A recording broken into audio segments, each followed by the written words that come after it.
Hello, everyone, and welcome to EVTN News. I am slightly late because I was doing some research, and I think I have a few leads for some shows coming up soon, but I guess time will tell. But speaking of time, let's get right into the news for this past week, and where St. Francis of Assisi Catholic Church in Manhattan plans to celebrate its annual United in Love Pre-Pride Festive Mass at the end of the month to coincide with the city's LMNOP events commemorating World Pride Weekend. On June 28th, the parish will celebrate the Pride Mass to commemorate the start of Pride Weekend with a joyful liturgy affirming God's love for all per the parish events calendar. St. Francis of Assisi Church has celebrated its Pride Masses for several years and is notorious for its so-called LMNOP ministry. So, this is in Manhattan, and I actually just heard, or just saw that there will be a new church for uh, which will be staffed by the Institute of Christ the King in Manhattan. So that will be nice for the residents there. Hopefully that will serve them very well. And this LMNOP church, hopefully all the people involved will be, you know, excommunicated, but, well, not hopefully, because I think hope has to be reasonable, but that would be nice if they did. And I think, this might be a different one that does like yoga and everything, although I'm sure they have stuff like that.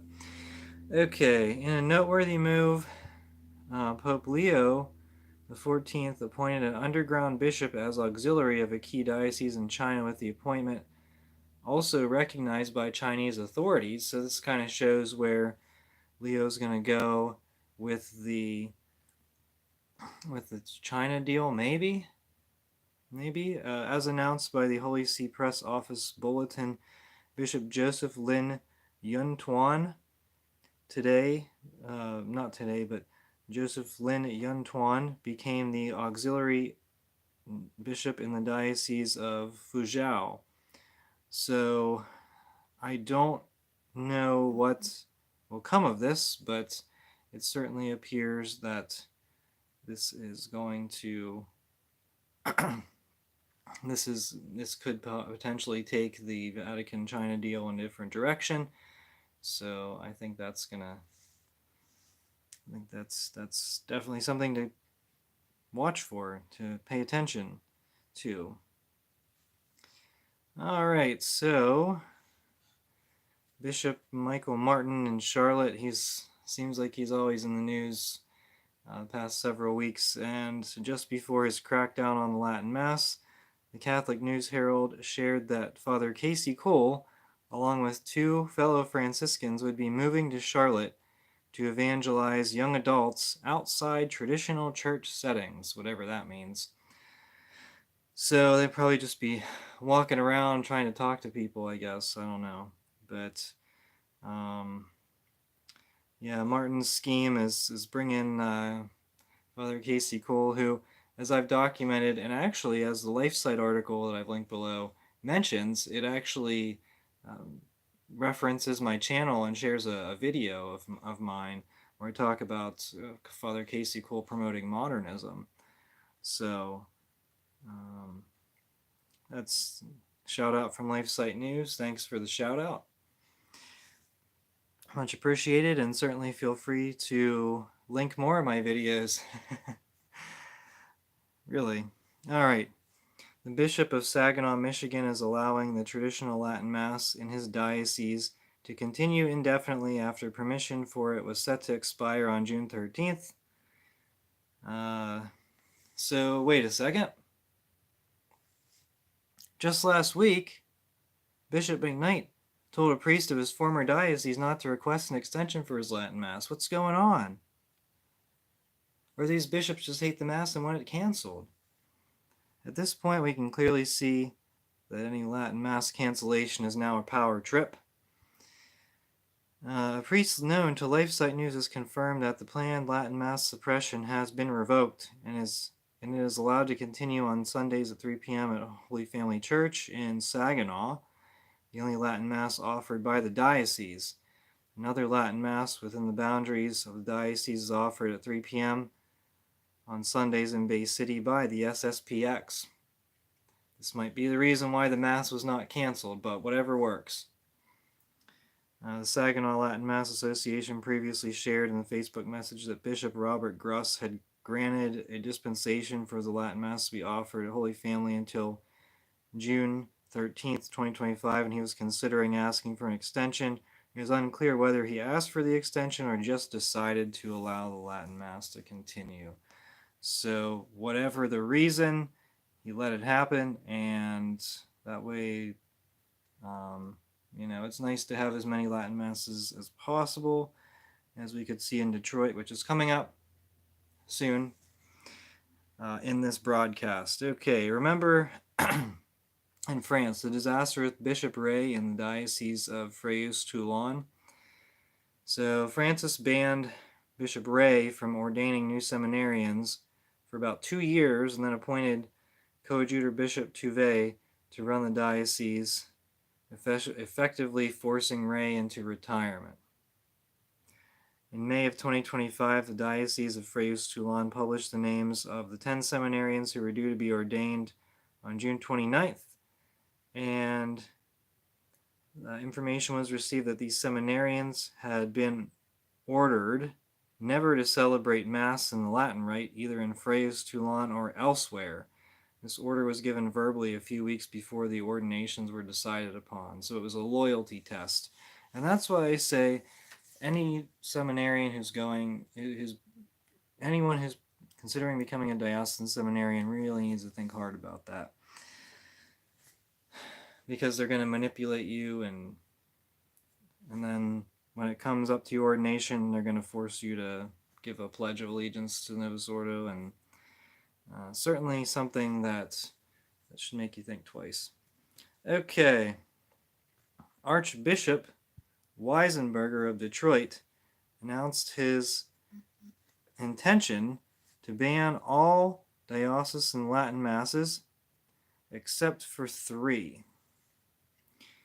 So he kind of reaffirmed this. This isn't new. This part is not new. He's just going forward with it, even though there's a different pope. And who knows what the new pope actually believes in regards to Latin Mass. We'll find out at some point, but as of this point, there's not so much information. There are 2 interesting additions to this document, which was posted on X or Twitter by Reverent Chaley. The document was sort of making its rounds, and then the Archdiocese of Detroit set the document to private, but fortunately people had screenshots, and Reverent Chaley has the screenshots posted so that people can read them, so the internet never forgets, and this is good to have. Okay, so here's one of the interesting points. There's 2 interesting points that I have here, and it's not even related to Latin Masses. Wisenburger has gone full Martin. This is what I say. Wisenburger goes full Martin.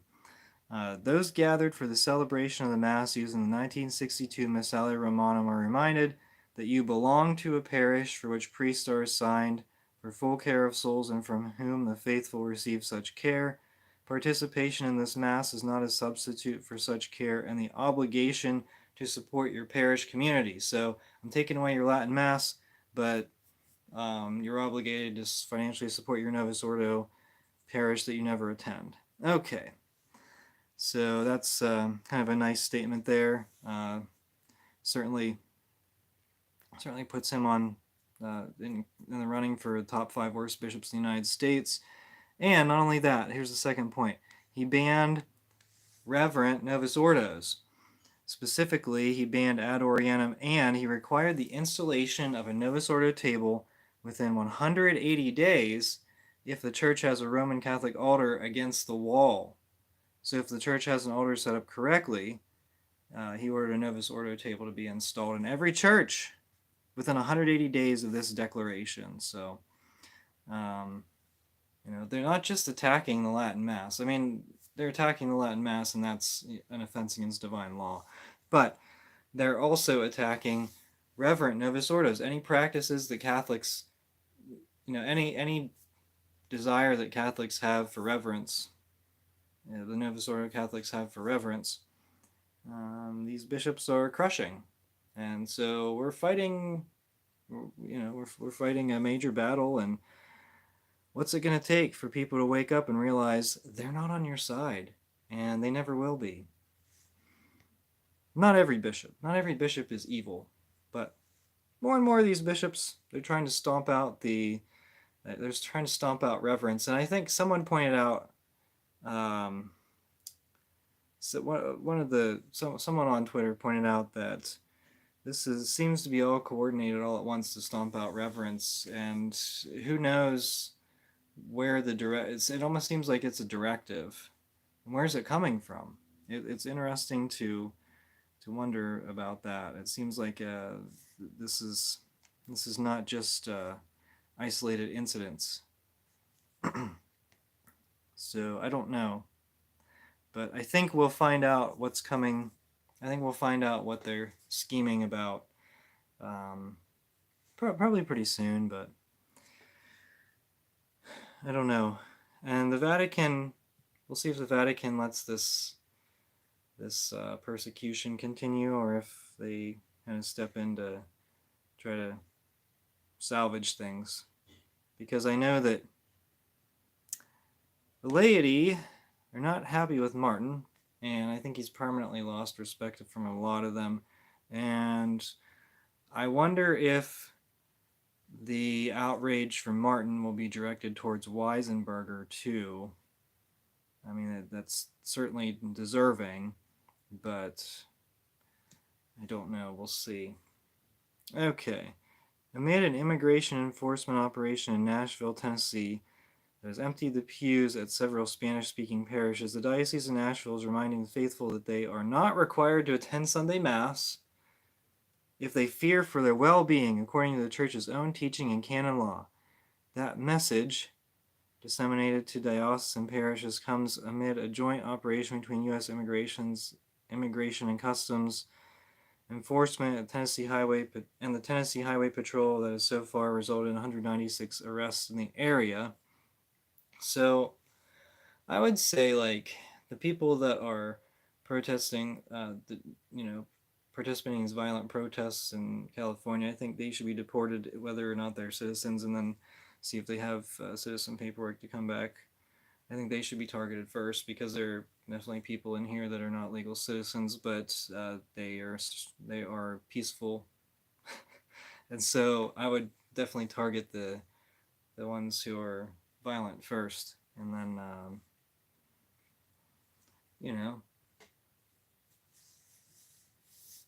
see what happens there. But so anyway, this is actually the story is specifically on the obligation to attend Sunday Mass. So 5 years ago, and likely currently still enforced, people were dispensed from the obligation to attend Mass if they were afraid of catching a cold.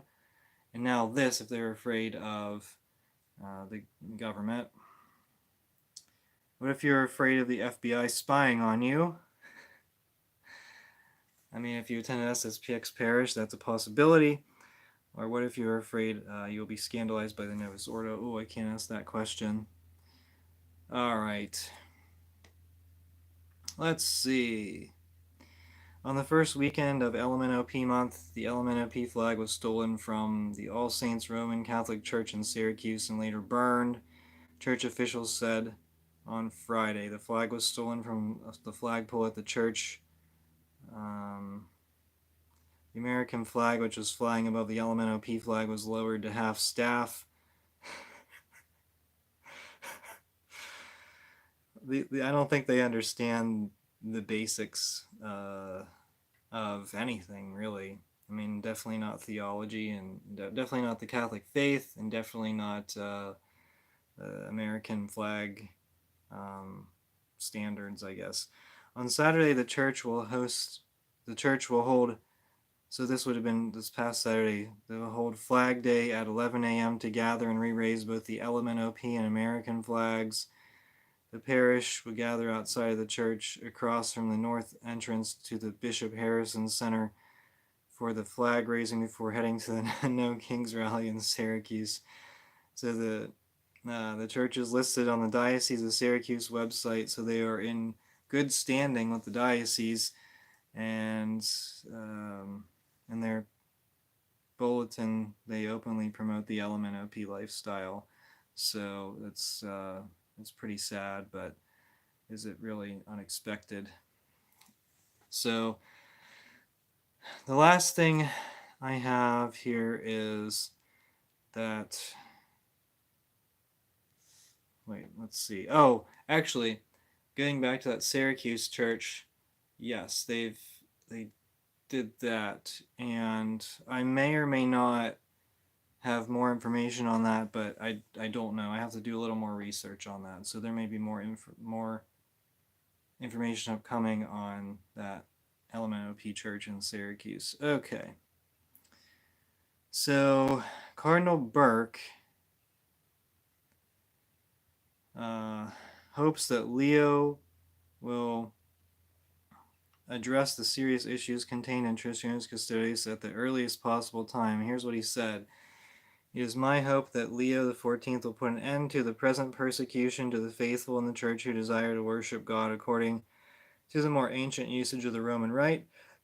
There is persecution from within the Church. I already had occasion to express that to the Holy Father. It is my hope that he will restore the situation as it was after Summorum Pontificum. So, no question what Burke wants, and he's one of the few people who can actually make a difference in that regard. And he said what he needed to say, and hopefully the Pope, takes that into consideration and restores Summorum Pontificum, because right now we're in a tough spot, and that's that. There's lots of LMNOP stuff going on, as you could see in this news segment, in this news video, and I think there will be more on the way. I'll be here to report it, and I think this stuff, the LMNOP stuff, is more under a microscope now that it's not as shoved in your face by organizations, because I remember just a few years ago organizations were really shoving the LMNOP stuff in people's faces, and they were not happy. We don't want it shoved in our face. We don't want grooming. We don't want corruption of minors, and that's basically what it is. So and then recently, though, it seems that the businesses have very, very much toned it down. It's not really popular amongst a lot of people. They'd rather just businesses mind their own business. Focus on your business, not shoving LMNOP stuff in people's faces. But now these radical Catholic, radical churches that are in good standing, or in full communion, in good standing with their bishop, and in full communion with the Catholic Church, with the visible hierarchy of the Catholic Church, they're shoving these this LMNOP stuff in people's faces. Now they're the ones that are the problem, and we need to, we need that to stop. So whether it's removing a blasphemous image from a church, or just confronting the pastor, not violently, but just personally telling the pastor that he's promoting a sin that cries out to heaven for vengeance, we can do stuff, and ask the bishops where they stand on it. Get a response. That's just how it works. Okay, that's all I have for today. So, stay tuned. I think I have some more stuff on the way. Hopefully this week, might be able to break a story or two. We'll see. But if not, I'll see you at some point soon anyway. All right, thank you so much for watching. Until next time, we are the laity, and we will not be silent.